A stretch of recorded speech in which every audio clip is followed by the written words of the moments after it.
Hello, everyone. Welcome back to another episode of the Preppers Fireside. I'm joined tonight by Dave, the urban survivalist. How you doing, Dave? Yeah, I'm good, mate. Hot and been working hard at the allotment with a shiny red head. But yeah, I'm all good, buddy. It's going to be a nice tan one day. It's fine. Yeah, one day. Brian, somebody who knows nothing about tans. How you doing, Brian? That just sums up my attitude to you. Yeah, good, buddy. All good. All good. Thank you. Excellent. I've got the good supplies in today for this one, so we're all right. I hope it chokes you. Loads of people in the chat, loads of members in the chat. It's great to see you all here again, as usual. Miss Worm and Hawkins both in the chat, my moderators who are on the ball. So if you're thinking of saying anything, don't. Other than that, get involved, use the super chats, use the capital letters, and I'll try and pick out comments when I get a chance. But you know what? Tonight, it's not even about me. Watch this. Zoom. Dave is the host tonight. There we go. Look at that. I'm just a measly guest. But before we start, before we start Dave's scenario, let's have a little word from Miss Worm, just to make sure you know what this is all about. Right, listen up, you lot. What you are about to watch is a thought experiment.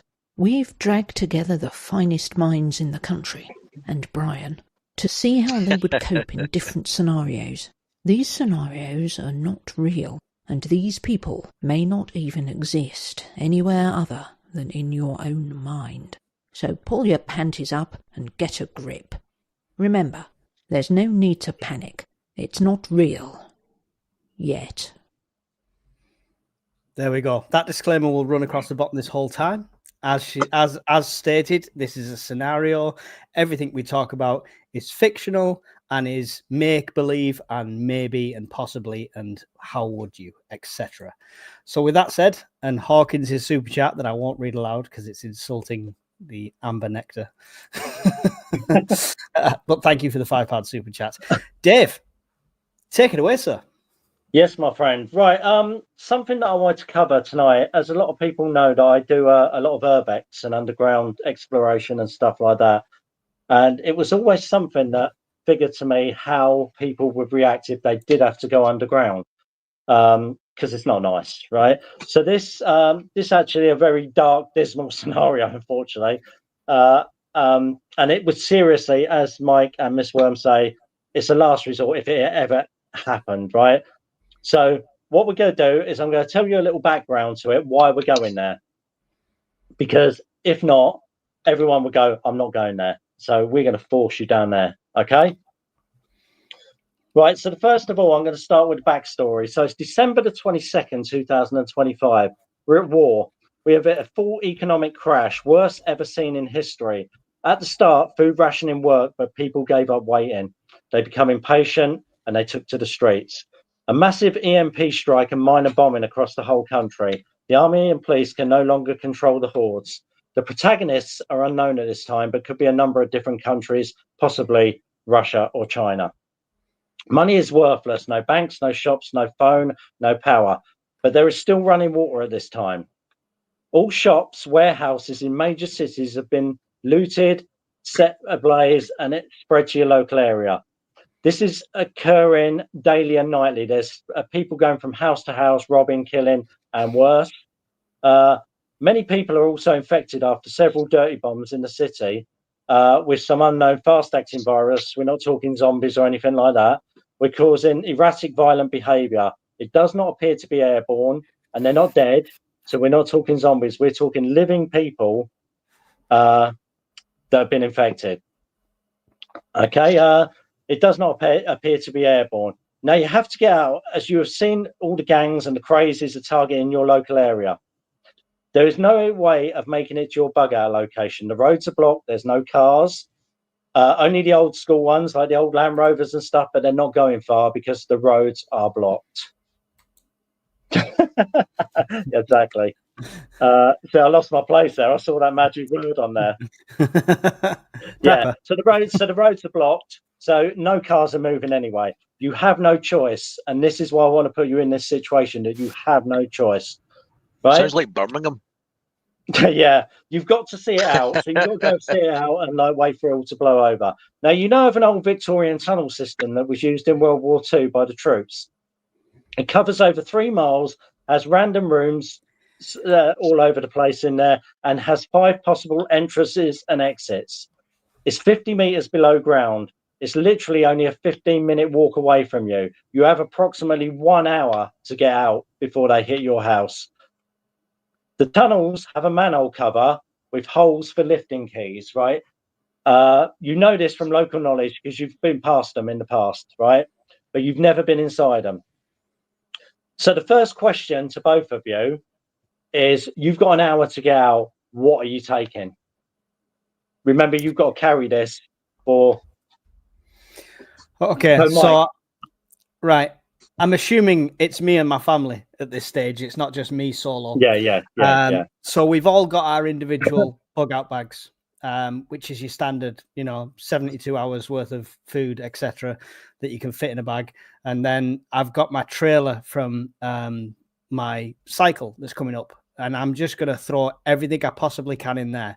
So when I say everything I possibly can, thinking about where I'm going, I'm taking lights, batteries, paraffin lamp, and the oil.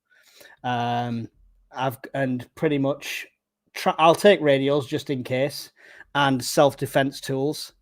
And because everyone's bug out bags got the sleeping bags, I don't need that. I don't think I'll need the extra shelter, so I won't take the tarps. The rest of the space I'll just take up with as much food and water as I can squeeze in there. Before we go to you, Brian, that's good, because I will say that radios do work under there, but they don't work from under to over. So they will work from through the within tunnel. the net. Yeah, within the network. So Brian, what about you, matey? So we've got an hour. You got an hour to get yourself and your family together and get there. And it's 15 minutes away. Yeah, walk. Yeah. Conceivably, we can do 2 trips. But hang on, there's a big but. But you're going to have to get past everything that's going on outside, because it's still chaos outside. So that will be the next question. But like, just bear that in mind, mate. All right. So it's just me and my family. So by myself, 3 adult children, missus. Rule of law's broken down. This is a hypothetical scenario. Everybody's got their bug out bags, which, if it's winter time, it will be default heavy on calorie dense rat packs, some water, some life straws. Everybody's carrying a 12 gauge and a couple of 100 rounds. Yeah. And that's it, yeah? That's it, mate. The backpacks will have quick, what we can carry, rechargeable torches, couple of folding solar panels, glow sticks, that sort of shit. Some hexy stoves. There's a couple of things, because like literally, good, because it's remember where you're going, because this is what's going to come up later. So it's like, obviously, this is, I'll take my best single malt favorite Cuban cigars, love it. But this is quite important, because you know where you're going and the things you're going to take. So just chucking that out there. Now, we know who you're taking and what you're taking. Now, how are you going to go grey man to get there? Because obviously the streets, even outside, you're starting to see bits and pieces down the end of your road. It's how are you going to get there without being sort of like spotted or like collared? You got to remember that obviously some of these people are infected and have gone a bit loopy, so they're not rational people either. Do you know what I mean? So it's like, we're not, like I said, we're not talking zombies. We're talking people with a lack of empathy and a lack of like pretty much anything really that would attack you on sight. Pretty much. It is. It's like Kent. It's like Kent at the moment. Brian's opinion of Birmingham is his own and doesn't speak. Exactly. Yeah. I actually used to fight in Birmingham. It's quite a nice place once you get out of it. Yeah. So how are you going to go grey man with you and your family? Because you've got to remember, this is 15 minutes away. It's going to take you 1 minute to walk down your road. Yeah, so it's Who are you like, asking? what are you going? Well, so I'm asking Mike first. Sorry. Okay, I mean, it's going to be difficult. I'm towing a trailer, right? At the end of the day. Yeah. So it's probably less grey man and just more very tentative steps, watching every corner, scouting ahead. I may throw rubbish and crap on top of the trailer to make it look like we're just carting along a load of rubbish, like the old hobo pushing the trolley kind of thing. Try and do it that way. But I think avoidance is going to be key for me. And then if avoidance is not key, then I'd need to be the bigger threat. Yeah. Yeah, I think that's it, isn't it, with avoidance, Brian? What time of day is it? Well, we'll say it depends on when you want to get out at the end of the day. Nighttime. It's December the 23rd. So it's like cold, it's winter time pretty much. So it's up to you when you're going to get out. You've got an hour to get out, so you can nighttime. Nighttime. Go nighttime. Stick on some NV. Avoid people. Basically where I am. Fields, tree lines are a couple hundred yards either direction. So wait till it's dark. Nighttime brings its own perils, trip hazards, people getting lost, noisy, noise transmission, that sort of shit. So you're trading off being overtly noticed for a stealth approach and the risk factors that come with that. So it's going to slow you down. It's going to slow you way down. So that 15-minute trip might take us half an hour. Yeah, or more. at least, yeah. Because, like as I said earlier, these rioting and looters and these crazy people are out all day and all night. It's not like just people don't go to sleep at night, so it's kind of like, yeah. The caveat to this has been going on for a while, so I think everything I need to take with me would have already been pre-prepared. Yeah, so yeah. That hour can majority be spent on the journey time to mitigate that risk. That's what I was thinking, because literally, as a prepper, you would see the signs of it coming, and adjust your preps to whatever you need. It's like my bushcraft prep bag and my go bag bushcraft will be no good in a tunnel system, So it's like, yeah. Plus, we know where we're going anyway. Yeah, you know where you're going. This is the advantage of it. So you're not just going out looking for something. You know where you're going. You've been past it before. You've seen it. So the kit's tailored for it. Yeah, so you would pretty much tailor your kit as one of the scenarios later on. We'll hope that you've packed the right kit. So yeah, let's have a look. Where are we? Yeah, so Mike, first, what are the dangers that you could possibly face? That you would think about that you could possibly face going down into these tunnels or actually getting there? Already occupied would be my number one concern. My desk falling apart during a stream would be my other concern. Jesus Christ, that's just gone everywhere. I'm not fussed on creepy crawlies, rats, anything like that. All that can be dealt with. I think my main two concerns would be: is it occupied? Is it flooded? Is it in a livable condition? Basically, is my main concerns actually going down there, and to do a thorough sweep of that, because if there's 5 access points, they all need securing. So making sure nobody's in one of the rooms. Yeah. Right, Brian, because I will explain what the situation is like down there in a minute. I'm going to throw a few caveats into this. Yes. We're bugging out to a known location. So we've already pre-scouted it. Shit, we but might you've even not been inside it. Right. Yeah. I probably wouldn't go to some place I've never been in, if I'm being honest, but if we're desperate, yeah, fair enough. So it's going to slow us right down.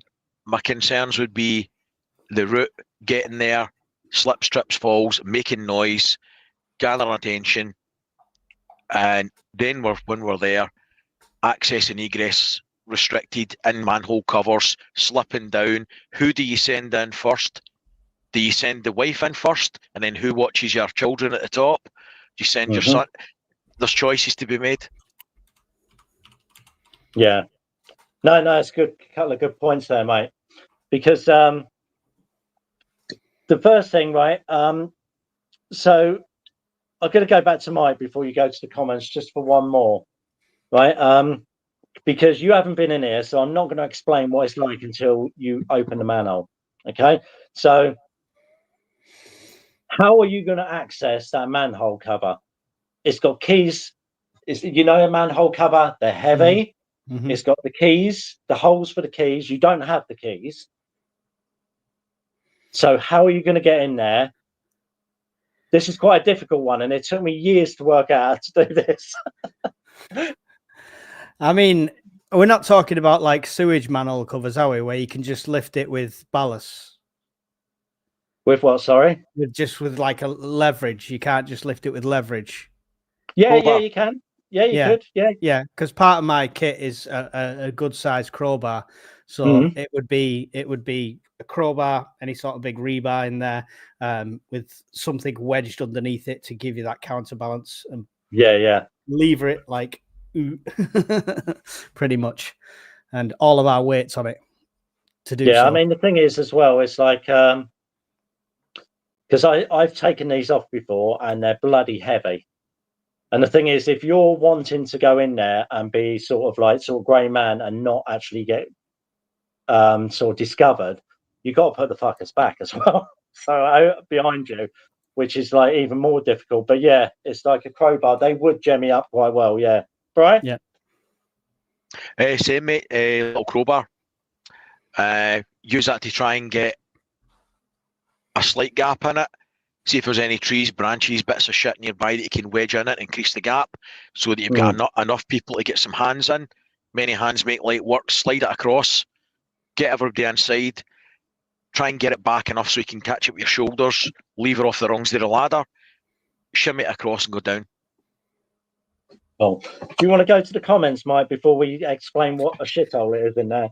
I thought it was going to be lovely and all lit up, and you live happily ever after the end. I'll pick up a few comments. I've tried to star them, but because I'm actively involved in this one, guys, it's hard to keep up. Capitals, please, or super chats will be read. Sorry, I have to read it. Brian put a £5 super chat. Coke drinkers do stuff for coins. Change my mind. There we go. Horace Rumpole says envy is in an urban environment would be useless. A flashlight would make it unusable. We're talking about street lights. Yeah, we're talking about after an EMP, so it would be very useful, to be fair. So yeah, just consider. I understand what you're saying, and you know, if there's loads of rioters with torches, you're going to end up blinded. But yeah, it's going. And also, sorry, night vision. Night vision in a tunnel system is brilliant. Yeah, there you go. Yeah. That was the Coke offing itself. It actually was. It was the weight of the Coke. It's because it's pure gold, you see. Unscheduled rapid disassembly of desk, says Lady J. Every decent person can't wait for this situation. We must organise local defence forces. There you go. This is why I did this, because it's kind of like a kind of like fantasy kind of scenario. Do you know what I mean? It's like every prepper's like kind of wet dream, isn't it? Like, you know, it's like everything's gone down and they've got their own bunker and tunnel system. Now you've said that, I best get down that tunnel system, and Xena Warrior Princess is waiting for me. Brown Coat Prepper question: what is the best night vision or thermal camera? I mean, I've only used really old military spec stuff. I mean, Brian, is it something you can buy retail that you've got? Yeah, you can buy both retail. It depends on the price point. I mean, you can spend $4 or $5 grand on a set of Generation 4 night vision goggles, or you can spend a couple £100 on a night vision monocular that's got 2 built-in IR designators you'll see in perfect darkness. But there's a degree of there's a huge quality difference, but it's perfectly functional. It depends on your price point. The thermal one, I would suggest you want night vision more than thermal, unless you were in an open environment and you were looking for thermal signatures coming to your perimeter, or looking in a building. I think Brian's right as well there. It's like I'm thinking it depends on the scenario, what you're doing. I mean, if you're hunting or anything like that, thermal can be quite useful. you know. Yeah. But if you're just looking for direction or you're trying to find your way about, thermal is going to serve no purpose for that whatsoever, really. You can buy a combi. Sorry, Mike. You can buy combi units. Yeah, well, if you look, I'll try and link it later on. I did a review on a night vision binocular. It's less than a couple £100, and it's a cracking budget entry level night vision set. Or you can get rifle scopes that have got built-in IR illuminators, night vision, and thermal for about £1,400 roughly. So the price point's there. So it's one of those never-ending. It's what you're willing to invest, right? So yes. Good question, Browncoat. Thank you for that. I must interrupt the comments. Raven Blackwing became a YouTube member. Thank you, Raven Blackwing. It's really appreciated, your support. Rift Security, great. Now I need to buy thermal vision. And Hawkins said, you can buy the keys easy enough. I have 3 sets in varying sizes here. There you go. You can. Good stuff. Good stuff to know. Don't forget, guys, capital letters or super chats. I will try and pick them up. Dave, you want to carry on? Yeah. Right. So we're going to put some key points about the location you're going to. So you've accessed the manhole tunnel to get in there. Now, as you open the tunnel, there is a ladder going down to the first 30 meters. It's like a big, long 30-meter ladder in a tight space. Okay. It's dark. I mean, really dark. It's cold and damp. It's winter at the time. Now, the first level is mostly prefabricated concrete and chalk tunnels. Excuse me. The deeper levels are all chalk. Now, the floors are uneven and have many trip hazards, as Brian's mentioned already. The walls and ceiling have old metalwork sticking out. The sharp is rusty, and obviously you can't see a thing. So if you went there with no lights, you wouldn't see a thing.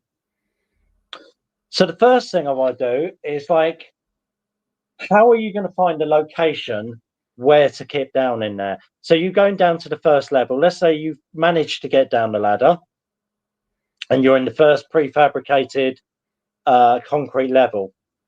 This stretches for miles. So it's like you've got a tunnel, you've got off tunnels, you've got rooms, you've got thing, and the same as the chalk levels.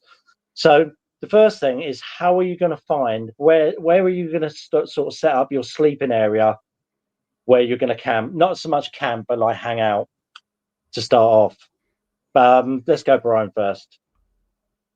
Away from the hatch.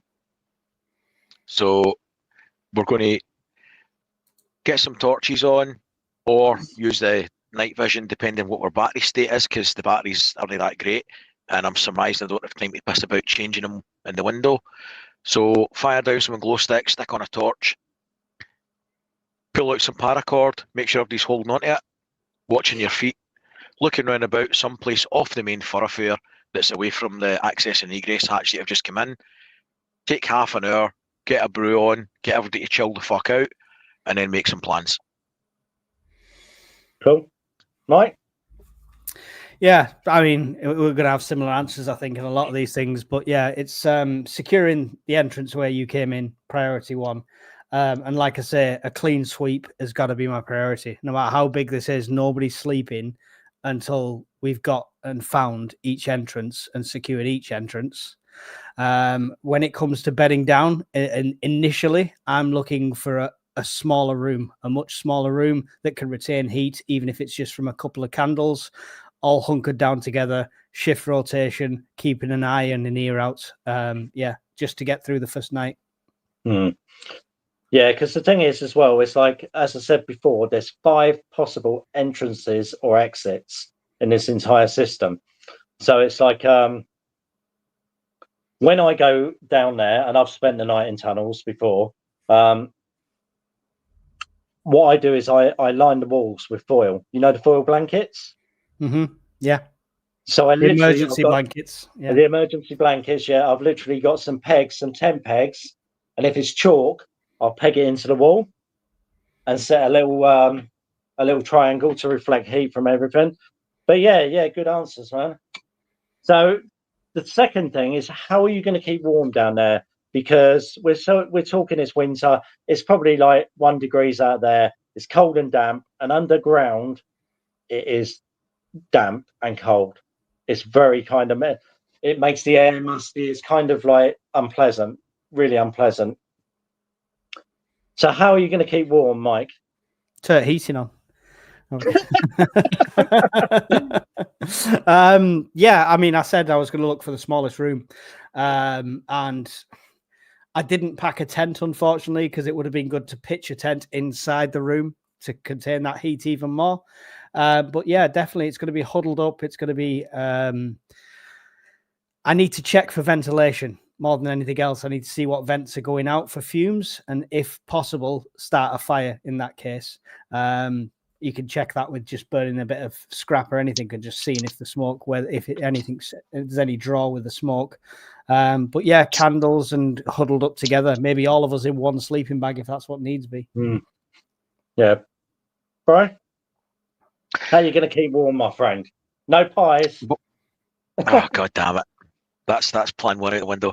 Well, somebody just reliably informed me that tent pegs and foil blankets is a good idea.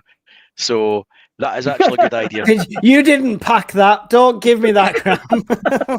Everybody's got foil blankets. They're that size. Everybody's got them. Brian came to the tunnel with Simon the Sorcerer's hat. Oh, here's my 12-foot stepladder I happen to need. No, but they do though. Everybody carries these things. It's a default. Yeah. Because they're in my medical kit as default, to be fair. So I would actually have some of them. So yeah, everybody will have a few. The chances are, because what happens with the chalk when you get into these chalk levels, I've got a video on YouTube. It's going down this World War I tunnel, which is like, again, it's prefabricated on the top, but you can see the moisture dripping from the roof. So it's like really damp. And when you go to the chalk, you can go to the walls and you brush against the wall and it would soak you through. It's actually really bloody horrible there. But a couple of the things before we go there is the dangers, because I asked you both about the dangers, and somebody's like there. Gas is a big danger. Mm-hmm. Yeah. But we're going to assume on this case that they were used in World War II. They've been used since for various reasons. So you're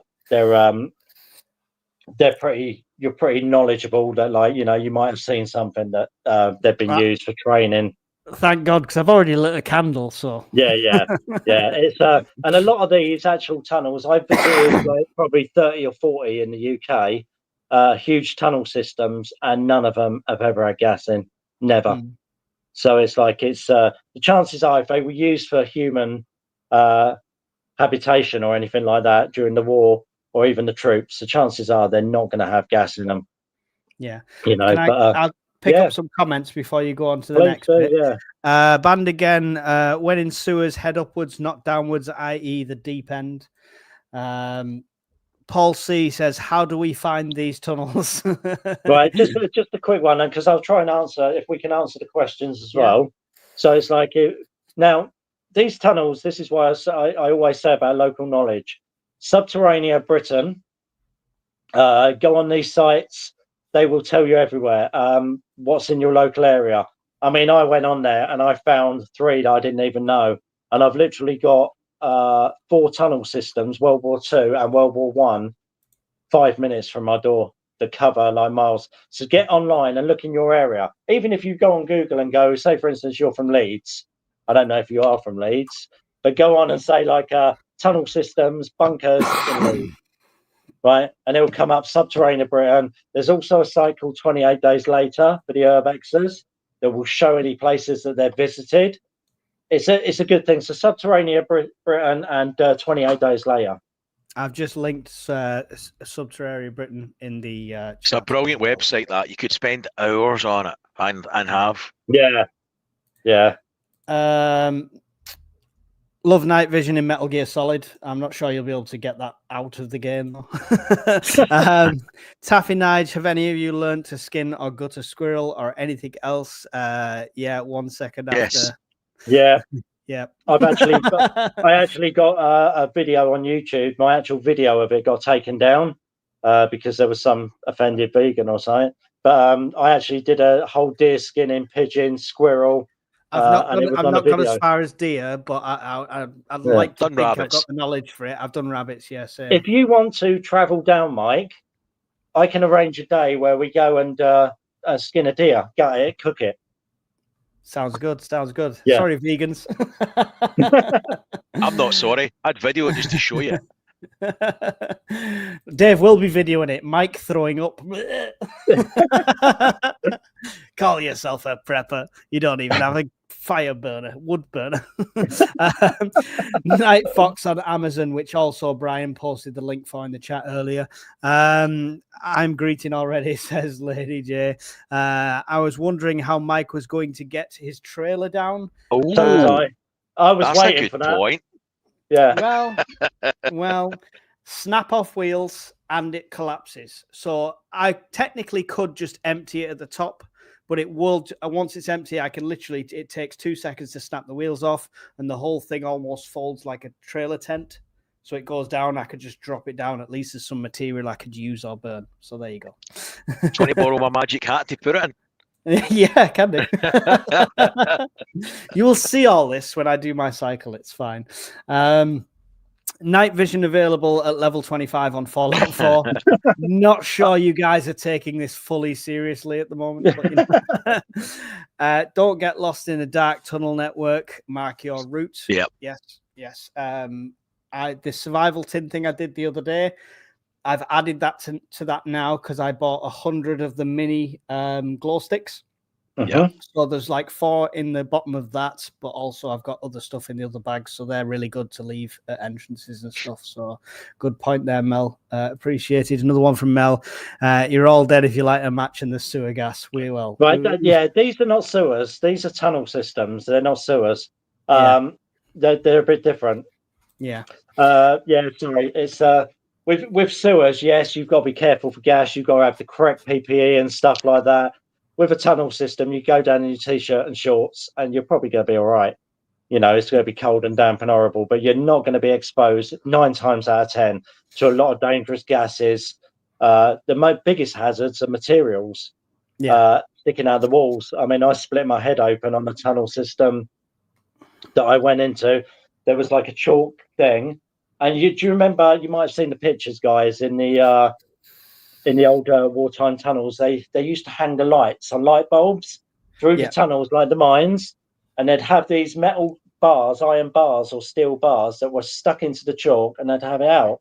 Now, and a lot of these become rusty and they get stuck in the ceiling, and as you're going down, if you go down, and a lot of them are quite short, you will catch your head, the sides, your arms, your legs. Dangerous. Always wear a hat. There you go. Yeah. Are you going to trust your young kids to get down the ladder on their own? How would you manage their panic attack halfway down? Good point, but part of my bug out loadout, everyone's got their own little bug out bag for the older kids. My youngest is strapped to me, so they'd go down the ladder in the same way. And it would just have to be one adult at the bottom, one adult above, and, make sure the one at the bottom is a good catch. Yeah, I think the thing is as well, it's like I don't mean to keep plugging my YouTube, sorry, but it's like I've got a video there where I took my son down when he was 9 or 10, and he was like 30-40 meters underground, and he was nervous when he went down. But the thing is like literally I wanted him to get used to just being there in an emergency. Do you know what I mean? So in the end, once he found his feet, he was okay. So getting the kids to actually practice, if you've got anything like that, even under railway tunnels, anything like that, just get them used to it. Sorry, Mike. No, I was just, as a side thought, I've always got a reel of paracord. I could lower them down if needs be. It would be the panic attack method. I just mentioned Traveling Sappers sent me £20 on PayPal as a donation. Much appreciated, Traveling Sapper. He's also got a channel, so make sure you go and check his channel out as well after this.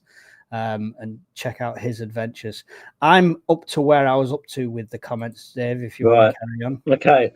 So obviously, you got down there, you managed to set everything up, and you're all hunky-dory in this cold, damp, dark, mushroom-growing infested place. So you found an area for sleeping. You managed to find something that you can cook food. You've obviously, people would have a gas stove of some sort. or some sort of like hex stove or something like that, I would imagine, in a bug out bag. So how do you avoid detection while you're in there? Because you got to think in this day and age, it's like smells carry, sounds carry, even underground. It's like, you know, ventilation. Mike mentioned ventilation and stuff like that. But how are you going to avoid detection under there from the minute you get in there to just being there? It seems a strange question, doesn't it? Very difficult with the family I've got, but noise discipline would be one. Echoes carry, stuff like that. I'm not sure what I could do about the smells. I don't think I'm going to be cooking up a rack of bacon anytime soon anyway, so the smell of oats and rice shouldn't travel all that far. But, you know, Pepsi and Frey Bentos, Brian's screwed, so let him go. What about you, Brian? I think, unfortunately, it's just going to be one of life's shit sandwiches you're going to need to swallow. You're going to have to eat. You're going to have to a certain amount of warmth. Noise discipline, you do the best you can, but it's going to travel. And there's limits to what you can actually do. People are going to cough. People are going to move about. They're going to hit things. Best intentions aside, it's going to happen. So you're going to need to be more alert for the consequences rather than mitigating it as well. So somebody's going to need to be on stag, preferably 2 years. You're going to need to rotate, and you're going to need to listen for other people. You're going to need to smell for other people. Yeah. I mean, the only reason I've asked this is it's quite a kind of a trick question, really. Because when you go in a lot of these World War II and I tunnels, what you'll find is, I haven't got a picture at the minute, but maybe another time. But like literally, you come to a ventilation tube. So you'll go to the tunnel, there'll be a ventilation area. So you've got a brick wall that's exposed from the chalk, so it's built in. And in that wall is a tube that goes up to the surface. Okay, back in the day, they didn't have filters. They just had the normal filters that they chucked in there. But what happens, and me and my brother tried this, was literally I was down there and I banged on the wall of the brick. Right, not on the actual pipe, but near it. And he could hear it clear as day at the top. The sound would travel up the pipes. So it's like the old voice tubes in the boats. Yeah, exactly. So this is actually just, and it's not a trick question, it's just making people aware of little tips that if they did decide to even go and investigate things like this, that yeah. Right, so what's your security detail, Mike, while you're down there? I've got a 2-year-old, a 7-year-old. They're going to take stag duties themselves. It's unless I've recruited other family members like my brother or anything like that, which I doubt is doubtful en route. It's going to be it's going to be a difficult one, but it's going to be a 50-50 stag between me and Mrs. Urban Prepper. So that's all it's going to be. And without enough people to man 5 entrances, it's going to have to be whatever room we're in. It's going to have to be the choke point for that room where you're keeping watch for that. So ideally the end of a corridor, something like that. And I know people might say, well, that's going to end up you're trapped, but that's the risk you take. It's better than trying to watch 3 or 4 entrances. So that's it'll be a 50-50 stag for me. Right. Brian, security detail. So there'll be 5 adults. Youngest being 23. Ironically, my son. So it would be at least one person up at all times. No more than 2 hours at a time. Don't want to get fatigued sitting in complacency. So 2 hour rotations. Starting off me first, then the boy, oldest daughter, middle daughter, wife last, and then just rotate it. So everybody's going to get a decent amount of kip. Because if their nerves don't get the better of them. Yeah, this is the thing I'm going to jump in with. It's like, so the first thing is like that you've obviously realised, but haven't realised, is the tunnel system is 3 miles round, right? So, as Mike said, cutting off a smaller area is a really good idea, because the problem is like nobody has mentioned yet about going to explore the rest of the tunnel. So you could go to I did. Yeah. So it's like if you're exploring, if you go down to these tunnel systems, because you could end up walking 1.5 miles and find another 10 people there. Do you know what I mean? Or something like that. So it's like it is a good point with that.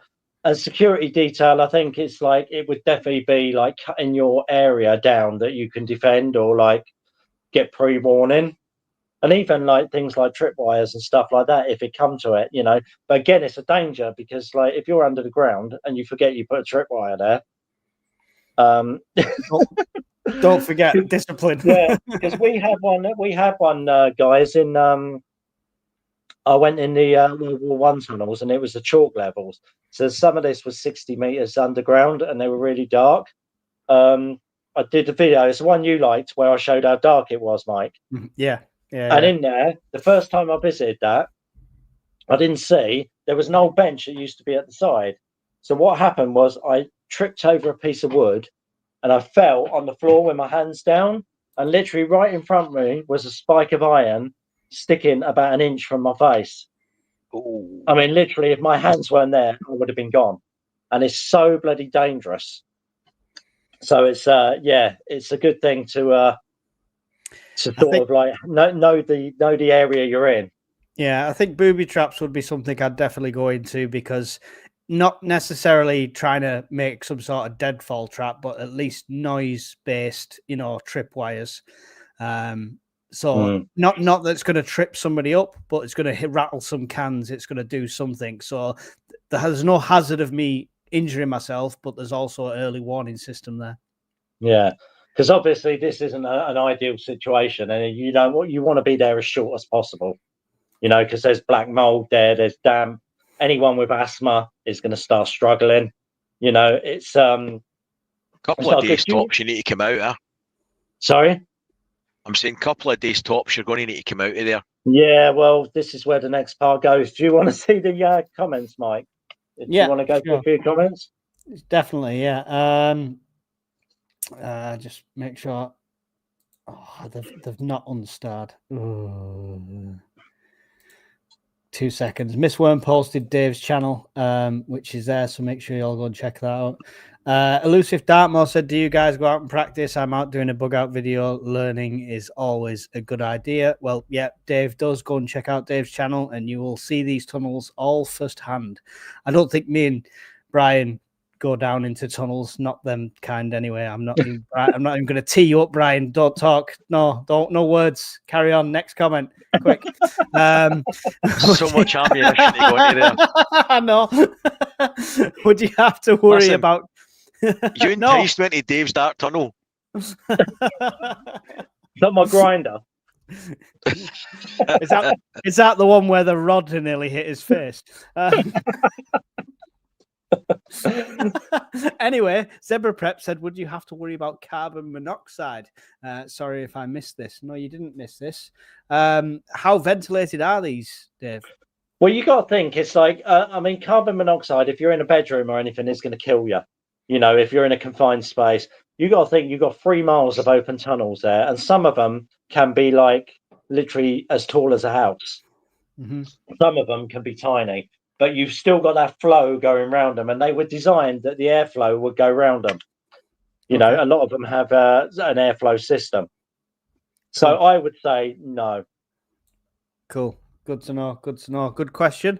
Taffy Nige, MREs in the boil bag, end of weapons pointed at all points. There you go. Pointy sticks at all points. But yeah, it's a good point about the fumes. I don't think you get really... When I've done MREs, they're not really potent smells. I don't think that would travel as much. So it's a good one to note. Miss Worm said, what if the ladder breaks? She's trying to jump ahead. Dave might have already planned this, but what if the ladder breaks on the last man descent, 12 foot, and you can't get back up? The only reason I highlighted this is because Mel replied with, I'd stand on Brian's wallet. That's how they'd get up 12. That would get you about 2 millimeters off the ground at the moment then. Yeah, you better off standing on his shed where all the wallets Because there's nothing in it, mate. It's empty. Yeah, not after the shed. Okay, I no mean, money. I'm up to date more or less, guys. I'm just going to tell you, because I'm actively involved in this one, it's really difficult for me to see everything. If I miss you, I do apologize. Okay, right. So we're moving on now. So everything's been going on. You managed to survive in this situation. Now we've gone past 5 or 6 days now, and it's still kicking off. Right, it's still kicking off out there. Your water's low, your food's low. Right. You're going to have to take a chance and do something, because if not, you're going to end up staying there. You're going to starve to death. You're going to do this. So obviously food and water will be scarce, because you could only carry what you could carry in that hour to get everything together. So how do you plan on obtaining more water, and how will you get food? So are you going to leave the tunnels to go, it's all you can do? Do you know what I mean? So it's like, what's your plan to leave the tunnels and do a recce? Mike, because he's looking suspicious. Well, my first question was going to be, if this is an old World War II bunker, is there any water points I could check, that have been capped off, possibly, that might still have something, or, No, they don't. Nice, fresh dripping water from the edge of a cave wall, nothing convenient like that. It's very, very difficult with me, because I've not got 3 or 4 adults with me, sort of thing. So it's going to literally be just me, with strict instructions. If I don't come back in X amount of time, then barricade the door and last as long as you can. Try not to eat the children. But yeah, it's going to be, I'm going to scout each entrance very briefly to see what it opens out onto. Hopefully I've already got prior knowledge to this. And I'm, because of the stage it was at when I left, I'm going to be looking for nature rather than urban. I'm not going to be scavenging at this point. I'm going to be scavenging where it comes to foraging. Potentially, I don't think I'd have time to go out and hunt with just me, but set some snares, set some traps, do what I can there. And yeah, just forage and look for a fresh water supply within nature. And also, Mike, how long are you going to wait before you do that? So it's like, you're running out of food. What you going to do is, like, are you going to preempt this before it's you've run out? Make a plan. Are you I mean, until you've run out? I would never let it drop below, like, I'd think we'd be using the food that I managed to get in the trailer. I don't want to dive into the emergency kits that are in our bags, so we should all have 72 hours at least with us at the point where I'm going out getting something. Because if all I've got is 2 pockets full of blackberries, then we've got to think about how we're using that. About you, Brian? So, as you said earlier, there's mold, fungus, everything growing in here because it's damp. So right at the get-go, try and scratch into the chalk, try and make some lines, let the water track down the lines to a little pool that you've gathered in. Any empty water bottles, even if it's just a shallow depression, you can dig out with your hands or your knife. Try and direct the water and the moisture down the walls, digging little troughs in it from top to bottom to pool, and then use your life straw to try and filter that water out. It should be relatively filtered if it's chalk that's coming through anyway. But you'd use your life straw, but try and drag your knife down the wall and make lines to allow the water to track down to where you want it to pool, and then dip it from there. Yeah. I was going to say, it's literally on that one. I was going to say, like, what I would do personally is I would go in, and the minute I was there and I'd finished a water bottle or a container where the ceiling was dripping, because the prefabricated concrete is always dripping, I would literally be storing that. So, swapping it over to have a thing. Again, food, you are literally going to have to go out and do something. And that's the actual thing. So how long would you wait, Brian, before you did this? Well, I'd be wanting to see what's happening at the ground anyway. So I've got 72 hours. We don't know how long we're going to be down there. We'd be on half rations because we're not going to be moving very far or very fast in the short to medium term anyway. So your 72 hours is going to eke out to about 6 days anyway. But on the second day, after you've scouted about your local area, if it's 15 minutes from where I am, then I've already got a 30-gallon drum of shit dug nearby anyway. I'm going to try and get to that. I'm going to try and get to that and bring it back.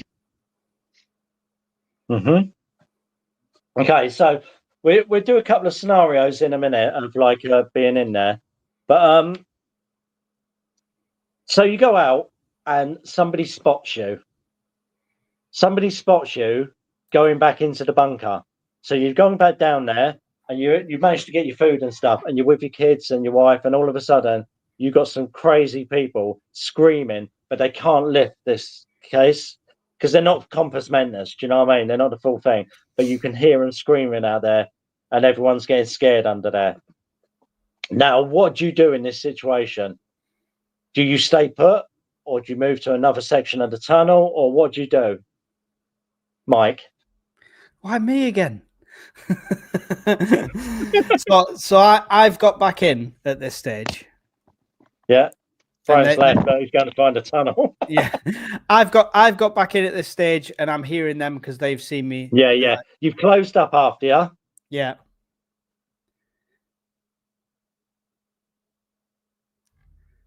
Yeah, go on. Yeah, you've closed up after you. I thought you were telling me something more. I was waiting. Oh, no, sorry. It's so you got in there. Yeah. So you managed to get your food. You got in there. You closed the hatch after you. Yeah. You managed to close the hatch. These people who haven't got a clue, they're not zombies, but like they're not the full ticket. They're like just gone a bit mental. They cannot get in here. Do you know what I mean? But you can hear them through the hole, and the kids can hear them screeching and shouting. And what do you do? I'd love to think I'd go out and mercy them, but with it just being me there, I think that I would have to, if it's in earshot of the kids and it's traumatizing like that, I would try and find a different area where they can't hear it as much. That exit would have a big X on it for now, and it wouldn't be used again anytime soon. That's as much as I can do. I mean, like I say, ideally I'd have more people with me and there'd be different plans, but it's just me and the kids. So I've got to I've got to run and hide and all that lot. Before you get to Brian's answer, Killer71, £10 super chat. Thank you very much. It's really appreciated. I bet Dave's rigged his local tunnels up like the Viet Cong. Go on. Yeah, it's I totally lost where I was going there. It's Brian. It's Brian, please. Is there anything on the underside that I could get a rope onto for the manhole cover? Yeah, a lot of these manhole covers, if you turn them upside down, what happens with them, a lot of them are bolted together. So they come in two triangles and they're bolted into a square. So the two triangles are bolted central. Now, you could take that bolt out and attach a rope to that. Yes, you could. Pass some paracord, loop it. So you've got maybe 3 or 4 loops around it. Take it to the couple of rungs down on the ladder, tie it off against that. So they've got maybe 4 layers of paracord to try and lever through, and the way to that. After that, ignore them, because if things are going to hell in a handbasket, the best thing for me to do at that point is nothing. Secure the hatch as best I can, keep an extra set of eyes and ears out, but ultimately hope they find some other poor fucker and get fed up, because like you say, they're not playing with a full bag of spanners. Yeah, good. So it's like, what we'd do is like, if you want to go to a couple of comments, Mike, and then we'll do the 3 scenarios that I've got from there. Cool. Yeah. I've not got that many. Like I say, I'm just right. missing them, but it is what it is. I think at the moment we were talking about the rod hitting Dave's face. Rift said demonetized again. Snapdragon, it's really hard to tell time underground. People lose their natural rhythm. Yes, definitely. You'd never had any, Brian. You never had any. They've been lying to you. Rat burgers sono a rata. If the walls are so wet, could we get some water from the condensation with plastic sheeting? Yeah, you could. Yeah. If you had a bug out plan originally to hit the tunnels, is there not stash areas to hide food? Possibly. But if other people have access to the tunnels, it's got to be a very... I mean, I would... If I was going to do a stash, I think I'd do it near one of the entrances rather than in the actual tunnels. Is this something you've thought about, Dave? Yeah, I mean, the problem is with this is like, because of the environment in there, it's very hard. I mean, you know, to say the common problems with storing food is moisture, pests, and light. Now, you don't have a lot of light there to affect it, but the moisture can still affect it. You know, even if it's like airtight and stuff like that. I think it's not something I'd want to risk, to be honest. Yeah. And like you say, if other people are using it, or not so much using it, but if you get the kids get a break in there or something like that, because, you know, kids do, don't they? I mean, it might be something to consider where it comes to maybe non-perishables like tools and things like that. Yes, yeah. I mean, you have to be careful. You have to be careful what you find as well. We found, I've known people find shells down there, and stuff like that. But one we found was what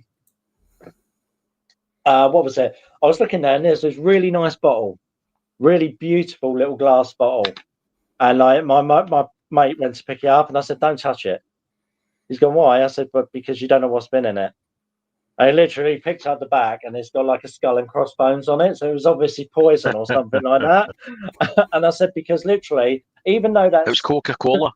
Yeah, even though it's years and years old, it only takes a trace of something like that to still be on it. You know, it's like, but you got to be so careful what you find in there, you know, about what you touch, especially with the kids.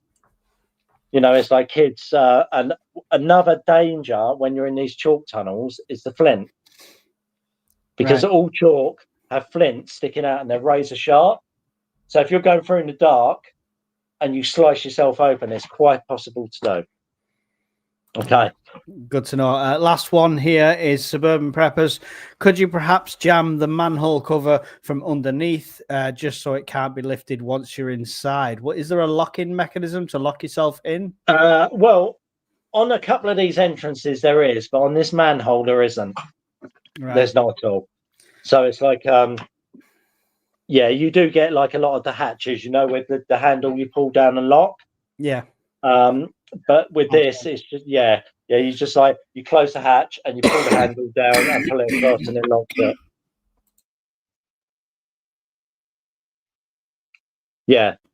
Sorry, can you hit on that comment, Mike? Chris 82, Chris B2, yeah. With the scenario of being underground, mold, etc., has face mask respirator been touched on? I mean, I've got blurry. I've got chemical masks as part of first aid, not like full NBC ones, but you know, just like standard N95s.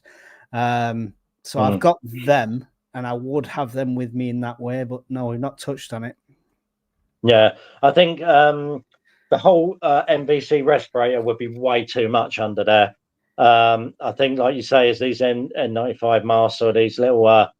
What I use is like a schnud. Do you know, like where you pull it up? Oh, yeah. To just cover. I've got in a couple of videos. I just literally pull that up because it does affect your breathing. Yeah, which is going to be a big consideration if I've got younger kids with me as well. Exactly, especially if they've got asthma or anything like that. It's like it can cause problems. So I'm best off just going on my own. I'll leave them at home. Why, Daddy? Why? Why you leave me, Daddy? Okay, so we're going to go. That sounded really gay and creepy there. I'm just going to throw it out there, Dave. Timestamp that one. I'll use that soundbite. Why you leave me, Daddy? Yeah, so right. So you decided to move on from this. You've obviously the kids. It's got too much for the kids. So you've started to progress down to the tunnels. Right, the tunnels go everywhere, so they come from different spurs. So there's no set direction of them. Okay, you got your torches and everything like that. So as you go through, your wife, if it's your wife or your partner, cuts her arm on a rusty piece of ironwork sticking out.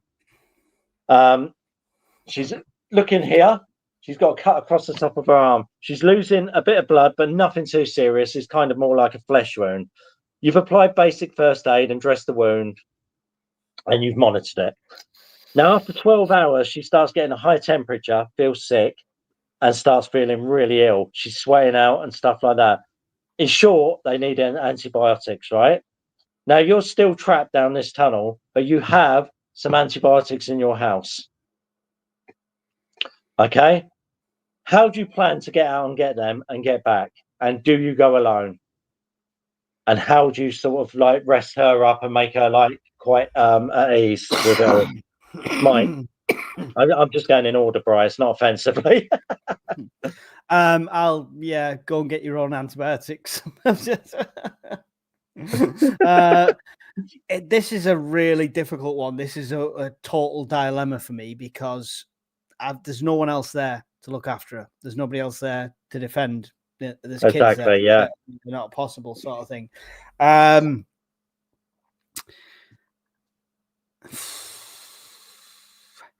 going to have to go alone, as it were, and recce it. But the first sign of any sort of danger or conflict, I'm going to have to come back because plan B would be for us all to move out at that stage. We'd have to go together only because of the situation I'm in where I've got young kids and it's just me and, either that or just, old school, just hope the fever breaks. Yeah. Unfortunately, it's a harsh one to call, but I can't put 3 children at risk. No, you can't. And it's also difficult. How are you going to get her out there if you need to? It's like it's not going to happen, is it? But the bright side is the food situation just sorted itself right out. Oh, God. What about you, Bri? Are you going to eat your wife or are you going to leave her to sweat? So many puns. Ironically, I wouldn't be going out because I stock antibiotics to keep in my first aid bag anyway. So I'll just give her some out of my preps. No, that was easy, wasn't it? Properly prepared. I've linked in the chat where you can get them. No. There's no get out of jail free card here. Scrap that. You forgot them. No, I didn't. They fell out the bag. No, they were in my magic hat. He said, you've no antibiotics. They are in your house. I don't care what happened, but you've not got them. They're in your house. Okay. Then in that case, myself and my son would go. We would need to establish some method of signaling it's us coming back in, even ridiculous like 5 knocks, a pause in, another 2, an estimated time that we'd be back. Obviously, that might be fluid. And we would go to the house, wait outside and watch for an hour, preferably at night time, see what's happening, if it's safe to go in. One stays outside, the other one goes in, tries to get antibiotics, and then come out. Yeah, cool. I think the thing is like in there as well, it's not the type of thing that everyone would prep to go down a tunnel. Do you know what I mean? So it's like something to think about because it's like. Don't get me wrong, Brian's answer's fully right. If you've got the medical kit, that should have been number 1 in the bottom of your bag. Exactly, yeah. That. And if you've prepped them and you have them, you would have them with this. So he's completely correct. I just didn't want him having that get out of jail free card. Yeah. No, it's a good thing. I mean, it's like I have a course of amoxicillin in my bug out bag because it's quite a broad spectrum antibiotic, isn't it? So it will like pretty much do most things. But again, and it's one of the only ones that you can use out of date. Yeah. Full of Hope's mentioning that she bought the ones that Scottish Prepper 73 recommended. Great Wee travel pack. Bought a second. Yeah. I've dropped a link if anybody's not got them. they're just under £100, and it's got a few different antibiotics in it. And yeah, it's expensive. We should be able to buy them and stock them, but we can't. It's better than nothing. Yeah. Or know someone that you can get them from. Yeah. Wink, wink, wink, wink. Wink, wink. Yeah. I think I paid £22 for 7 courses of amoxicillin. Nice. Yeah, but that was off somebody who was like literally who took them for a medical disorder. So he's dead now, is he? You killed somebody for £22. No, he actually had to stop taking them. So it's he had an allergy to them eventually. So I got 7 boxes of them. But yeah, it's Camping Kings did ask how long do they last and where do you get them from? As Brian said, he dropped the link. He also did a review, I believe, a video on his channel about them. So go and check that out. How long do they last? They'll tell you a year to 2 years. They'll be stamped. They don't suddenly stop. They slowly lose potency. So that's a case of assessing symptoms, whether you have to increase the dose slightly, etc. However, we do not give any medical advice, and all of this is just theoretical. Yeah, and also it's like something worth knowing, because obviously antibiotics, like Mike said, like have various dates and that. Doxycycline, do not keep past this sell-by date because it starts turning toxic. It's doxycycline is what you use for insect bites and stuff like that. It's a good antibiotic, but it does start. It's one of the ones they say not to use past this sell-by date. But there you go. I never knew that. In all honesty, I picked up I never knew that. No.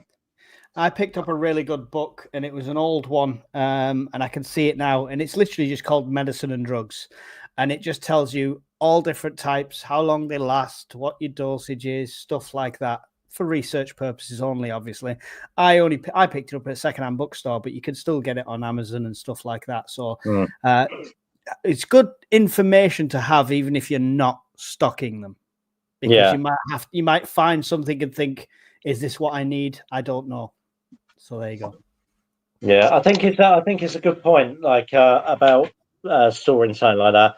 I mean, another thing I store is antihistamines, especially being in the woods, because it's like it's you never know. Yeah, I have an abundance of them, and they are pharmacy level ones anyway because of Mrs. Urban Prepper. So we have a lot of them, and I buy over the shelf ones for overstocks as well. So yeah. I'm going to be the antihistamine kingpin after SHTF. It's fine. I mean, that's the thing. It's like, while we can buy these things, I mean, I always suggest like people having paracetamol, ibuprofen, antihistamines, anything like that you can use in a shit hits the fan situation, because things like that will be priceless. Yeah, our mode, that used to be the case, but you can't get them over here anymore. They put a stop to that, just so you're aware. Yeah, it's a thing. Right, let's have a look. Where are we going with this? So, so you've started exploring the tunnels. You managed to heal your wife. She's all right. She's going to live. You've got your antibiotics. So you're having a stroll around. So you've covered about half a mile of tunnels at the moment. You're coming up to a mile. Obviously, you've got to go slow because there's trip hazards. There's all sorts of bits going on. So you're exploring the tunnels. You get about a mile in, just over a mile, and you come to a junction, and there's 2 rooms on the side. As you go to approach one of the rooms, you come across a family, a man, woman, and 2 kids. They don't look like they have a lot of food or water. What do you do? Remember, you are not getting out of this tunnel at this point. Brian. Keep my distance. Do you talk to them? Or do you just blank them? A friendly nod, and try. I don't want to make personal. You've already had a quick look. They don't have a lot of shit, so at best case they're going to be a hindrance. You might want to initiate a conversation, but I don't know. Personally, if they've not got anything worth trading, and I've already got 5 adults in the party, we don't need saddled with. That sounds really fucking bad, right? I don't want saddled with somebody else's kids and problems. No, it's true. It's true. So, and I know that's really, really heartless, and I'm a terrible person. Cans we eats them. I would have to nod, keep my distance, and walk on by, mate. And I hate to say it. Shocking behaviour. Yeah, it is, and I think like you remember, you've obviously got this virus thing going above, but like it's fast acting, like I said, so they're probably the chances are they're not infected or anything. But yeah, Mike, what about you? You gonna blank them? What does the wife look like? No, I'm joking. I'm Like Brian. mine's sick and she's gonna go any minute. So weighing up his options for the future. Genuinely, in this situation, the way I am now, I'm gonna have to go to full on Mike through the keyhole. Who lives in a bunker like this? Come and join me. It's gonna be a full on sales pitch. I'm gonna have to go on the recruitment purely based on the amount of the risk versus reward for me at this stage. I need bodies. I need people. I've got 3 kids on my own and a potentially half-eaten or sick missus. Oh, So, kids have to eat something. But you know what I'm saying? I need adult bodies. So I've no mag. I have no mag with me. If I've no other family with me, I'm going on the recruitment drive, I'm afraid, and have to put on my poker face and play the best game I can. I think that's the thing. In your situation, it makes sense. Sorry. Yeah, go on. No, go on, Brian. I was going to say, in Mike's situation, it makes sense because it's mutually beneficial. You've got an extra 2 adults. More people can sleep. All right, there's more kids, but you're not any worse off anyway. So it's more kids, but more importantly, it's more adults to protect the kids. You'll all get more sleep, more people to go on guard. So in your situation, I think it's a good call. Okay. So Mike, you're hooking up with Brian. You're fucking him off.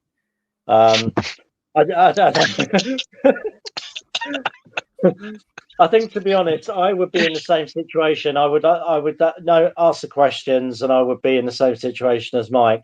I think it was like, because I have my wife who's like kind of disabled, and I've got like a young daughter.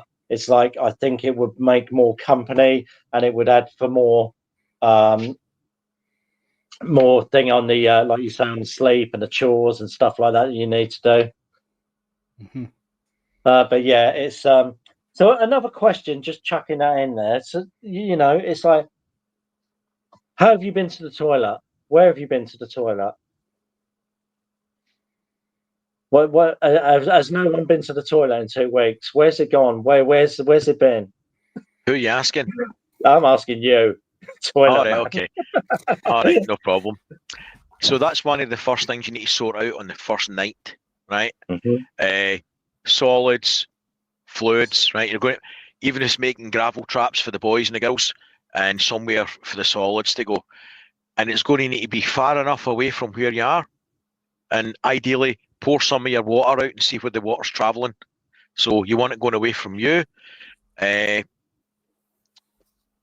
First day sanitation is going to be key, or it'll kill you. Snapdragon, I went before the video, Dave. What about you, Mike? Yeah, similar. There's going to have to be a defecation room at the other end of the tunnel to begin with. Long term, that's going to have to turn into somebody shit shoveling and getting that stuff out of there, because no matter how many rooms away, that's going to linger and cause sanitation problems eventually. So now, hopefully, now I've got more bodies coming in, I'm going to be like, nice to meet you. Here's my shit. But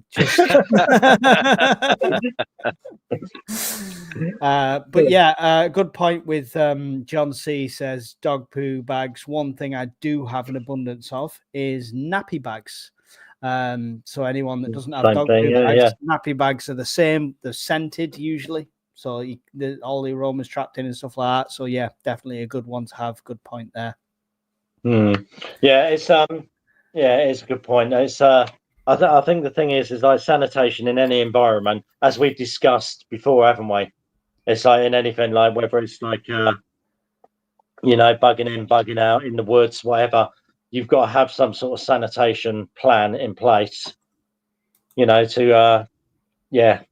just so important. Before I go to scenario 3, the last scenario is I just want to say that, like, with this tunnel system scenario, it isn't a fact that it would ever happen. I mean, nobody wants to go down a tunnel. Nobody. I mean, my wife, as I explained to Mike, I'm not going to go too much into detail, but she is dead against it, right? I think she would rather go with the bomb or go with whatever else. Dead against it and very vocal about how against it she is. That's all I'll say. I mean, I was talking her through this, and literally, she was having a panic attack because she's scared of like being underground. Where me, I'm scared of heights. It's really weird. I could go like a mile underground. It wouldn't bother me in a tight space. It doesn't bother me, but she can't do it. So like we would have that battle in the start because she's like, and a lot of people are like this. A lot of people are claustrophobic. Just suppose. But yeah, it's so I think it's like if you had to do anything like this, it would be a last resort if it ever happened at all. Do you know what I mean? But the reasons I wanted to bring this up is because it's something I do a lot, and I've noticed the benefits and also the negative aspect they has of going in these places. Yeah, I imagine if you could have something like this and prep it. Yeah. You're talking about a completely different scenario there. It's Yeah. I mean, one of the ones I volunteer at and one of the ones I have access for, if you manage to get in them, they have chemical toilets in there because they have a visitor centre. They have chemical toilets. They have a restaurant in there. They have running water in there. They even have bunk beds. There's a picture on one of my videos that I've done, and there's a line of bunk beds that go all down one side of the tunnel. There's lighting with emergency generators. So yeah, it's kind of like the foundations are there to do something. Yeah, it's a different kettle of fish altogether, So do you want to go to is there any comments, Mike, before I go to this last one? Yeah, we did that one. Amphia says it's our thermal for use flare for use in tunnels. Flare. Are you talking about a flare, I assume? Forward-looking infrared. All right, okay. Has shorter battery life, but is completely passive in completely dark tunnels. I don't know. I don't know about that. If you've got zero, even with a culminating lens, if you're totally underground like that and you're using conventional night vision, you're going to have your IR designators on. So it's active rather than passive. So what he's suggesting is a more passive one. But if you're using night vision in that environment, you're almost certainly going to have your IR illuminators on. The downside to that is anybody that's got night vision, you're going to stick out like you're waving a torch. That's the reality. Yeah. It's a trade-off. Risk versus reward, right? Full of Hope mentioned diurolites too when we were talking about medication like antihistamines and stuff like that. Yeah. Anything that can stop you going and start you going, number 2, are going to be vital. Do you know what is good? Is actually we stored a lot of it. It's syrup of figs. It's a really good thing. It's for constipation and stuff, but it's a really good thing that actually works. Cool. I just thought I'd chuck that in there. No, yeah, definitely. Stephen Collins, I've seen someone today say all preppers will be the first targets when it collapses if others know you're a prepper. Well, we shall see. Depends if you're a target, isn't it? I mean, everyone's a target. I've had stuff like this recently with some lovely email conversations, and it's each to their own, and the same as we just said with the last thing, it's risk versus reward, and I'd much rather help people and put myself in that risk than stay in the dark in my mum's basement writing emails. I have 1 pack of baby wipes and 1 pack of doggy crap bags. I've used them when caught short out on a motorbike. There you go. Fully prepped for poop on the road. While he was going. Well, yeah. I don't think you'd need the wipes or the bags if you were doing it while you were going. High speed dumping. I love it. Test that one. Test that theory, Norfolk Motors, and let us know how that goes. Yeah, we're good. Yeah, good. Right, so we're going to go to the last scenario. Okay, so like now this is everyone's underground total nightmare, right? Because I just thought I'd finish it on a cheery note. So you managed to find another end of the tunnel. If you met up with the people, then everything's hunky dory, no problem. If you didn't, then they start harassing you and start coming around you and trying to like ask for help and stuff like that. So it becomes like quite a nightmare. They're kind of like there, but not part of your community, but and you haven't got enough space to get away from them, really. Now, so you managed to camp down. You found a new section of the tunnel for now. We're kind of 12 days in at the moment. You managed to get your food and that. So you managed to get some sleep. Everything seems to be dying down outside. Your setup seems to be working out for the short term. Now you wake up to a loud rumble. And in front of you, the whole tunnel has caved in. And the diorite was a bad idea. Now, you are completely blocked from the exit. You still have 100 foot of tunnel plus in your vicinity. Do you know what I mean? So it's like about 100 foot in front of you. Right? Plus the area, so you got 100 foot of tunnel, like off spurs and stuff like that, plus the area you were sleeping in. But there's no exits led from this. The only way is through there. What do you do? And did any of the equipment that you so cleverly brought at the first place help you get out of this, Brian? So Brian's got a JCB and a pneumatic drill in his Simon the Sorcerer's hat. And the magic hat. Yep, and the magic hat. So the tunnel in front of us, is the tunnel that's collapsed blocking the entrance that we come in? Sorry? The tunnel. Yeah, it's blocking your way back, yeah. But we can still go forward on a path we don't know. No, basically, you've got yourself into a spur. So as you're walking around, you've camped into a corner spur. Do you know what I mean? So like wherever you've been camping, right? So the exit is in front of you, is the only way out, right? And that will lead up to the other spurs to different exits. So this has come down. Okay. This has come down in front of you. A chalk tunnel has literally collapsed in front of you. Okay. What light one of the equipment did you candles.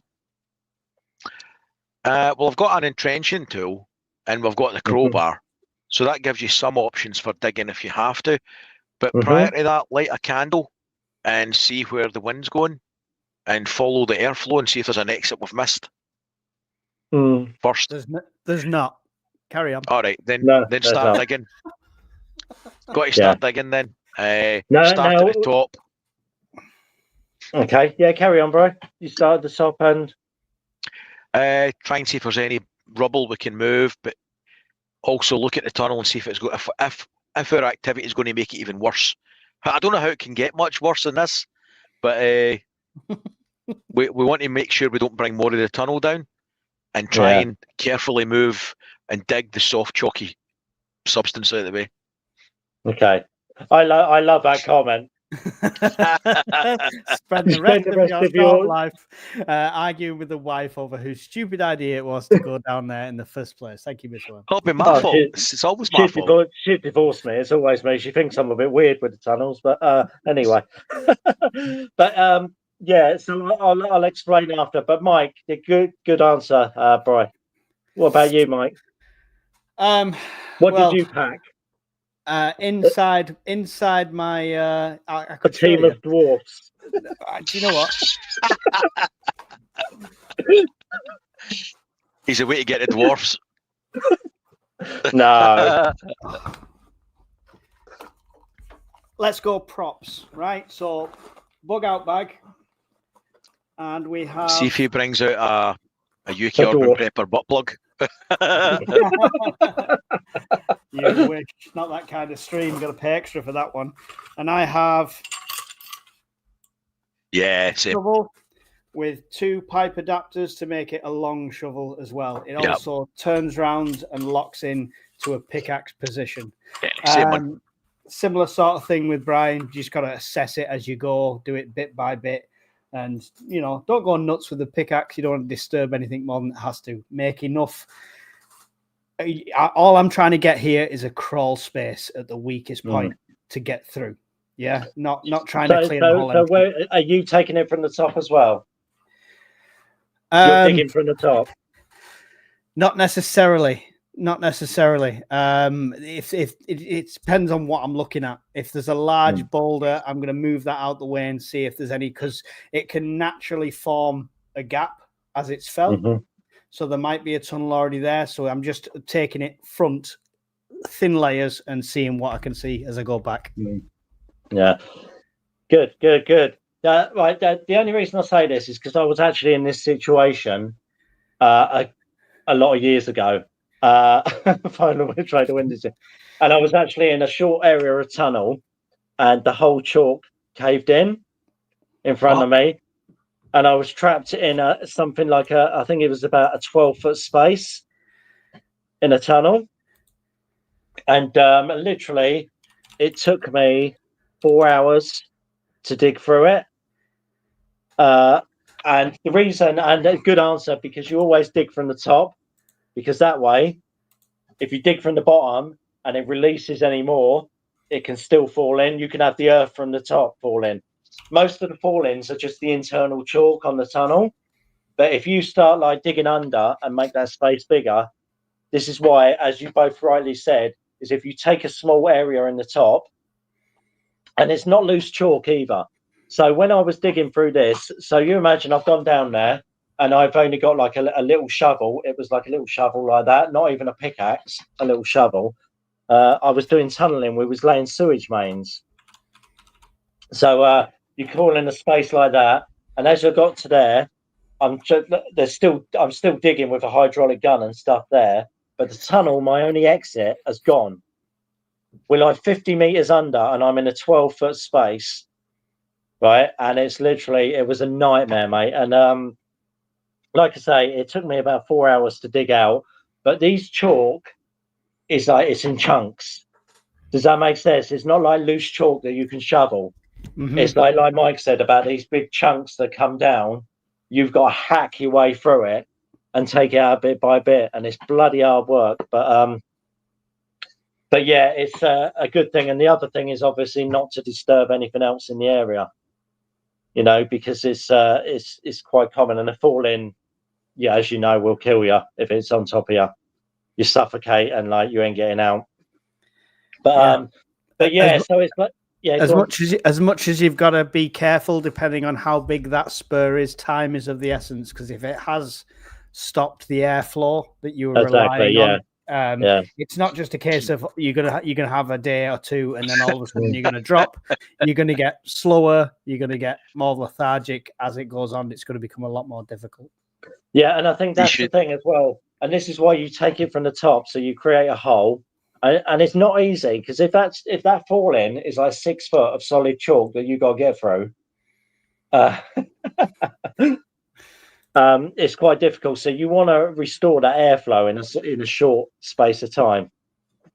But yeah, but it's that's pretty much it, really. It's like all I wanted to do was go about the possibilities of having something else, because everyone goes to me, "Oh, you're so lucky because you got a tunnel system or a bunker that you can go to from World War II." Everything is not hunky dory, and it's not as good as it seems. You know, it would be the last place on earth I would want to be and bug out. What about you, Mike? It's like I say, I think it's 2 different scenarios. If I could pre-prep a location, imagine if you could get some land with one of these on, then it's a whole different scenario because you've got something pre-made there. My thing with this is I struggle to see that scenario in that way. I mean, there's a lot of factors to force us into that tunnel, making everything else, there's a lot of other plans that I think I would have put in place. Somebody mentioned earlier on, I apologize who it was, I didn't see, but one of my plans is to eventually acquire a boat, and that could be in that kind of scenario that you described. Possibly out at sea might be a better option because you can just go back in land. But do you live on the coast? Not yet. Okay. Dave, don't become a travel agent. Yeah. No, but that's the thing, isn't it? It's like literally, it's like even now I live on the coast, but it would still take me a half-hour walk to get to a boat. So a lot of things are like, if I'm lucky, that's if it all goes to plan. Yeah. But it's and this is what I try to say to people, because people will say to me, "Oh, like, can we come and see this? Can we come and do this?" And like, maybe we'll have camp out. Everyone I've done camping in tunnels with has left after about 3 hours. Nobody has. Sounds like a challenge to me. Yeah. I'm on my way, Dave. Because they have to show them on the dolly where Dave. No, I'm just. Yeah, it's. But the thing is, it's like because it's not nice, and the only reason I've done this is because it was my job. It was my first job on leaving school. They said to me, "Can you do like tunneling?" And I was like, "What's that?" And they said, "Well, you go deep underground. You go in a little space, you dig it out, and we'll give you an extra 50 quid a week." We're talking like 30, 40 years ago. Do you know what I mean? So yeah, it's I'm just like, yeah, of course. And then you get used to it, and it's like it doesn't become frightening and claustrophobic. So when you go and see all these videos of me in these tunnel systems, some of them are quite tight. The fact is, it's not a place you really want to go and bug out to. What's the longest you've done? What, in a tunnel? Yeah. What time length? Yeah. 3 days. 3 days. Yeah. I bet that was wow. Yeah. It's but the thing is with that, it's again, it's what I'm trying to get in the habit, because all people go like, "Oh, there's a tunnel system here. I could jump down there, I could hide out," which is fine, but you hide out for a day, a couple of hours. It's the type of thing you shoot down for like overnight. If it's all kicking off, you pop your head out in the morning like a little gopher and everything's so hunky dory. It's one of those. It's not one of those that you take your I'm not coming home bag and now you go and stay down there for 2 weeks, because trust me, you will be ill. You'll need more than antibiotics for staying down in these places. So again, it's not as sort of like, you know what I'm saying. It's not as nice as people would think it would be, or practical. People should take into account the issues that you brought up when they. I mean, I know some preppers who have pipe dreams of these ROC bunkers, and that's exactly. And with that, you're talking a single entrance. You're talking. Think about where you're going to go. Number 2. Think about how long you're going to spend down there. Think about a potential. Some sort of potential disaster happening to the entranceway. It's just not a viable option. It's a coffin. Mm-hmm. Well, this is it. I knew a guy that went down one, and they're quite old now, aren't they? The tops are rusty unless they've been redone. And he got down there, and he was like having a couple of beers down there, and he thought it was all hunky dory. Wind, shut it, lock shut. Yeah. Luckily, his mate, without like getting in some bits and pieces, and he come back, and like I think it was 4 hours later, he'd be trapped in there. But if he was on his own, that was it. There was no way he was getting out. It would literally shut from the inside. It rusted over. It was just welded shut. He couldn't prise it open. I've seen one that's about a foot underwater once you got down there as well. Yeah, so exactly. Yeah, they flood quite. I mean, this is the thing, isn't it? I mean, have you ever been to? You used to do tunneling, didn't you, bro? You said you used to do safety or something. I've done the confined space course and the confined space rescue course. So when you do both of them, they'll put you in a concrete culvert in the dark, and they'll have mannequins set up, 75 kilogram dummies, and then they'll set off smoke pots. well, a man's got needs, and they'll put pallets in the way and gas canisters and things, and they'll give you a Draeger rescue set for just a confined space course, and it's got 2 minutes of oxygen, something like that. And when you pull it, it starts releasing oxygen straight away, and you think, oh, 2 minutes is great, it's not a problem to get out. But when you're panicking and the adrenaline's going, it's not a lot of time. It's you think you'll get out the top of the culvert and you'll have all this oxygen left. You don't. And then when you're doing it with the rescue side, you've got BA gear on, tanks, everything you're hitting. You've got a headlamp on. You're working as part of a team. You're making sure you're in contact with the person in front of you. You're communicating with tug lines and different things, and you're trying to drag simulated bodies out over obstacles and stuff. You're properly fucked. Yeah, it's not easy, is it? But I couldn't do it now. I'm not fat enough. Yeah. We know. We've seen how long the shed took. Oh, you complete bitch! I mean, the thing is, this. I think my missus had that impression. This lie and this scenario was not to say how luxurious it is having access to these places. It was not that there are good places to bug out. They're a hideout for a day. They're not good. They're dangerous, extremely dangerous. I mean, I did a video on just like basic safety, but there's so much more involved to it like that. So don't go and find the next tunnel system you think that you come across and think you're going to bug out to it. These are what I call bug out bolt holes. So, it's like if I wanted to bug out, I would clip down there for the night, keep me away from the general population, move at night, move on to another thing. Do you know what I mean? It's like these are not, they're not long-term solutions, and they are dangerous. Yeah. See, the good thing is it promotes thought. It makes you think, which all these scenarios are for. Exactly, is it likely realistic? Possibly not. But there might be nuggets of it that make you think about other preps that you're doing and things that you've no thought of, like the entrenching tool and that kind of shit. And just good sanitation. Just generally having that stuff on standby to get out. Yeah. In that situation, you're not necessarily going to go down a tunnel, but wherever you're going to go, having the stuff ready and knowing how you're going to travel is one of the things that could relate to a lot of different scenarios. I mean, even like a normal tunnel. I'm not saying an underground tunnel. You could go in a normal tunnel, and I've seen this before, like where the tunnel collapses. And you would know to go to the top of it, start removing the rubble to crawl through to get out. Do you know what I mean? It's like, it's just little things like that. And it's like, knowing that when you come across an ROC post, make sure the bloody door's shut, open, so it doesn't shut on you. Do you know what I mean? It's like all these scenarios that we do are just to promote questioning, common sense, and actually a reality check that I'm not promoting tunnel safety, living in tunnels as a safe option. I'm promoting stay away from them unless you're just there for like an hour or two.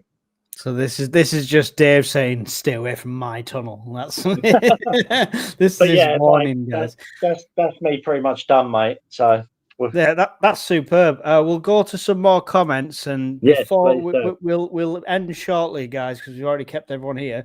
If you've got any questions on this, or for any of us, or for Dave specifically, get them in the chat in the next 5 minutes, because that's how long you've got, and then we'll be stopping taking any questions.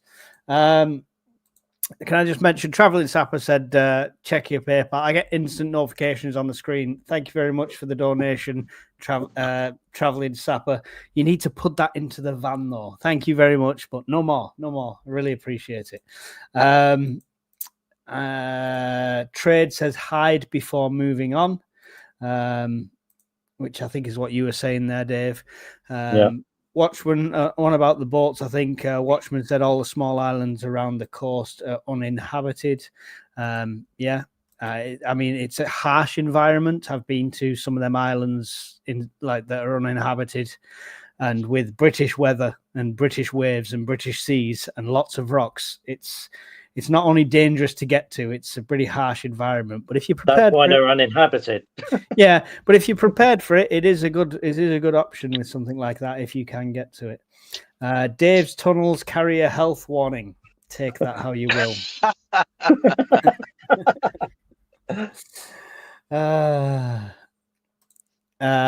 Nice one, Dave. Got the grey matter working, says Mel. A bit late to the party, says Matt. Yeah, appreciate that, Traveling Sapper. Really appreciate it. Any questions, guys? Get them in now. Dave, my question is, Yes, this you've got this experience and you've done this, and you can see all this urbex on your channel, which is great. I've already watched them all. I really do recommend it to everyone. Is this a last resort pit stop for you? Is there multiple plans in front of this? Yeah, absolutely. I mean, as I said, my wife would rather die than go down these tunnels. So it's like, I think it's like the same with anything with prepping, isn't it? It's preempting what's happening. It's keeping an eye out on the scene, see what's going on. You know, how close is this to you? How's it going to affect you?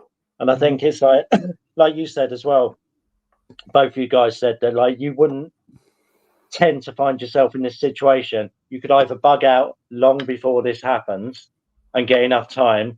You know, I just wanted this as a last resort as you're pushed into this. Do you know what I mean? Because it's horrible. It is really horrible. It's a horrible, damp, dark atmosphere. It's miserable, and it's not where you want to be. Yeah, sounds like my first bed sit. Yeah. My wife just sent me a text message saying, "I'm not going down." I felt like saying, "No shit. What? That might change your habit a lifetime." That's what wedding cake does, right? Somebody's been eating the marzipan again. I hope we're just talking about tunnels in general.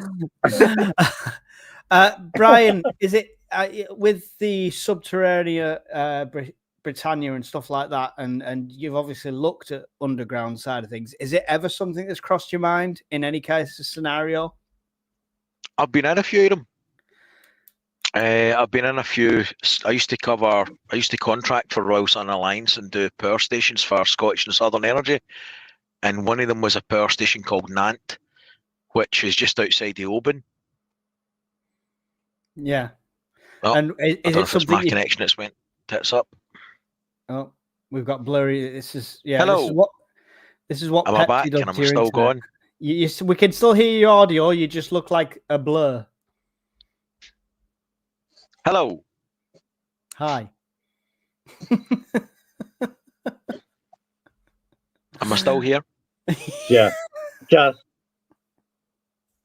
This is Car Crash TV. I don't think you were I ever don't know on if you there, can hear me, Brian. mate. We can hear you. Yes. Yes. Oh, we for can fuck's hear you. sake. No. Somebody's going to clip that now. While Brian sorts out his connection, Traveling Sapper, $49.99 super chat. I'm sure you've won the lottery and you're just not telling us. I really do appreciate it. Please keep your funds. You've done enough. Thank you very much, Matt. It's really appreciated. Matt Donahue, is Funky Prepper still about? Yes, he is. He's come back recently and he's done a couple of videos. So by all means, go over to his channel and check him out over there. Brian would urbex Pepsi factory to keep the Pepsi flowing. Hello. He would. 50p back in the meter. Yeah, that's what it is. I was saying Nant Power Station just outside the Oban. It's 1/4 mile underground. And when you go in there, they make you put on a breathing mask and then walk out the tunnel just to see if you could get out before you run out of oxygen as part of their policies and procedures. But there's loads of places underground that you don't even know about. I commissioned the cranes up at Glendale, up at Inverness as well. They're about 1/4 mile underground as well. There's loads of places to go. Yeah. Would you though? You wouldn't, would you? No, not a chance in hell. No. Not a chance in hell. I don't think I've got the mental fortitude, because what if your lights went out? The panic sets in on anybody in the party. And every noise is somebody coming to kill you. Every rat's a monster. Yeah, I think it'd be horror. Exactly. It's not for me. And think, someone just said Brian's gone blocky like Minecraft. I wonder how many of this generation think they can go and get a little diamond pickaxe and just mine into these places. Anyway. I think it is. It's like you get a lot of kids break into these places and stuff like that. But the problem is like they end up getting taken out by emergency services half the time. They get lost. You know, there's nothing worse than being lost underground. You know? Yeah. Well, it's bad enough being lost above ground. So yeah, exactly. Yeah. I can't Good see. stuff.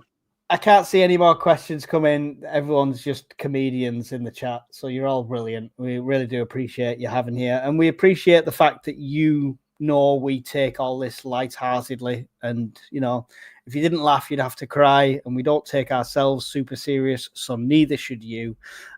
Just be as prepared as you can be and prepare to your means. Dave, 119 people still in the room. Let's have your elevator pitch. What's your channel all about? But the Urban Survivalist is basically about being self-sufficient and surviving in urban areas. I like being down deep holes, as you say, but no, I like underground exploration. It's I grow my own food. We preserve our own food. We do foraging, urbex, you know, all sorts of things. I teach urban combat. I'm an MMA instructor. Lots of different things, but all pretty much urban related. I do bushcraft and survival as well. So there's lots of different mixed bags and gear reviews and stuff. Worth a look if you're into that type of thing. There you go. And I'm expecting a finely tuned, polished pitch from Brian because he's done this 38 times so far. Brian, tell us all about Scottish Prepper 73. I try and do product reviews on things that interest me, so mostly power related. I tend to do videos and news articles or try and promote awareness of the power grid, how things could affect it, be it by state actor, by lack of investment, by warfare, because I genuinely believe that the lack of power is going to bite us all in the arse at some point, somehow. And as part of general prepping, that's what I kind of try and promote as being the main threat. I'll unmute my mic before I say anything. Cool. Thank you very much. That was actually really good, Brian. I was impressed. I was just sat there like that. It's written. I was going to go with a stock response and go, my channel's pretty shit and I'm a really lazy YouTuber, but I didn't. I should have recorded that. We could just play it back. There's Brian's channel. He likes pies. And there is Dave's channel, who likes deep, deep tunnels. And my channel, who likes having people like this on my channel and building this network, which is all about you guys. So thank you very much. I'm going to have to end the stream because Sapper Prepper is going to run out of money. Thank you again for the 1999 super sticker. It is really appreciated. Thanks to everyone for joining in tonight. 113 of you. Thank you, Dave and Brian, for your time. Dave, would you like to say goodbye to the hundreds of people? Yeah. Goodbye. Thanks for watching and thanks for supporting us, guys, all three of us, in what we do. And it's really appreciated. See you again. Thank you, Dave. Sorry, Brian. Interruption. Don't forget, Miss Worm is also in the chat. She has a channel. She does our moderating. She doesn't ask anything in return. Well, she demands total respect and power. But other than that, go and check her channel out. And she's also a published author and has got a book out on Amazon. So make sure you check them out. Miss Worm will post her own links in the chat now. Brian, would you like to say goodbye to everyone? Yeah, pretty much echoing what Dave said. It always blows me away that people have got nothing better to do on a Sunday evening when they're getting ready for work, getting the kids to school, that they'll listen to us for an hour, hour and a half. I genuinely appreciate it. One thing, the guys on here do this for predominantly to try and help people, and I don't get a lot of hate mail and shit, but Mike gets a fair bit. So just don't be a dick. Just there's no need for, if you don't agree, that's great. We can have a chat about it. We can agree to disagree. But sending hate mail to people and shit, just don't be a prick.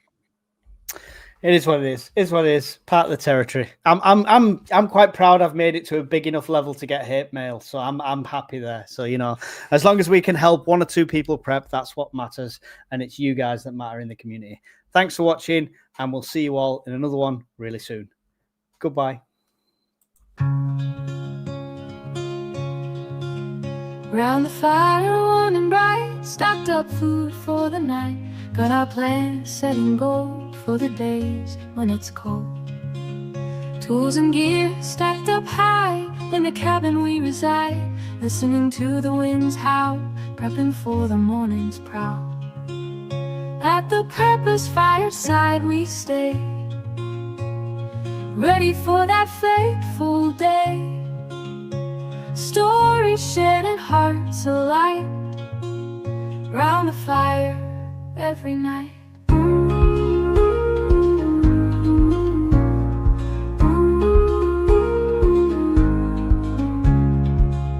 Water stored in jugs and tins, bunkered down through thick and thin. Maps and routes all drawn and laid, preppers live unafraid. At the purpose fireside we stay, ready for that fateful day. Stories shared and hearts alight,